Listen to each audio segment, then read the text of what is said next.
নমস্কার বন্ধুরা, সবাই কেমন আছো? এখানে কাসকি মাছ নিয়েছি 100 গ্রাম। ভালো করে ধুয়ে পরিষ্কার করে নিয়েছি।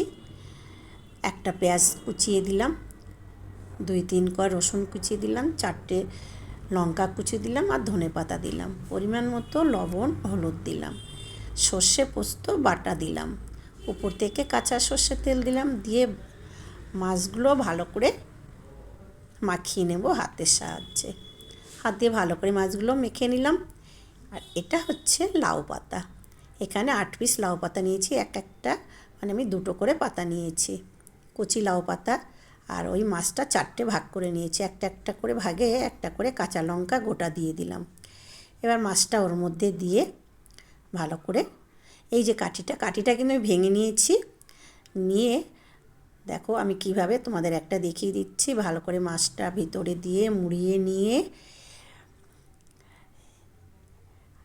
যেরকম কাঁথা সেলাই করে সুচ দিয়ে ঠিক এপিট ওপিট করে আমি ঢুকিয়ে এটা বন্ধ করে নিলাম। দেখো কি সুন্দর করে বন্ধ করে নিলাম। হয়ে গেছে এটা আমার তৈরি। এবার ননস্টিক কড়াই বসিয়ে দিলাম, উপর থেকে সর্ষের তেল দিলাম। দিয়ে আমি 4টে পাতুরি করব। যে দিকটা মানে কাঠিটা দিয়েছি সেইভাবে ওই দিকটা আগে কড়ার মানে উল্টিয়ে দিতে হবে। দেখো কিভাবে দিচ্ছি আমি, উল্টিয়ে দিলাম। দিয়ে এবার ঢেকে দেব। ঢেকে আমি গ্যাসটা সিম করে রাখবো একদম। 5 মিনিট পরে ঢাকনা তুলে দিলাম। ঢাকনা তুলে এবার পাতুরিটা উল্টিয়ে দেব। কলা পাতায় পাতুরি হয়, কিন্তু আমি আজকে লাউ পাতায় পাতুরি করব। আমি কিন্তু প্রথম পাতুরি করছি।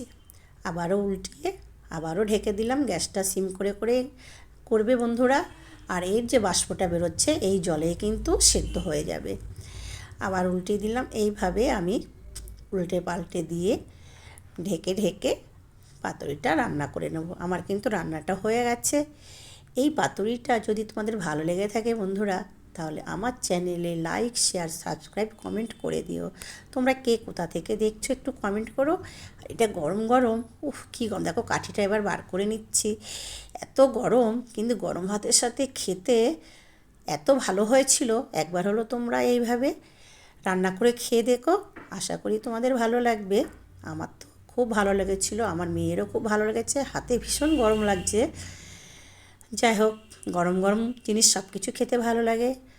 পরে আবার দেখা হচ্ছে। টাটা।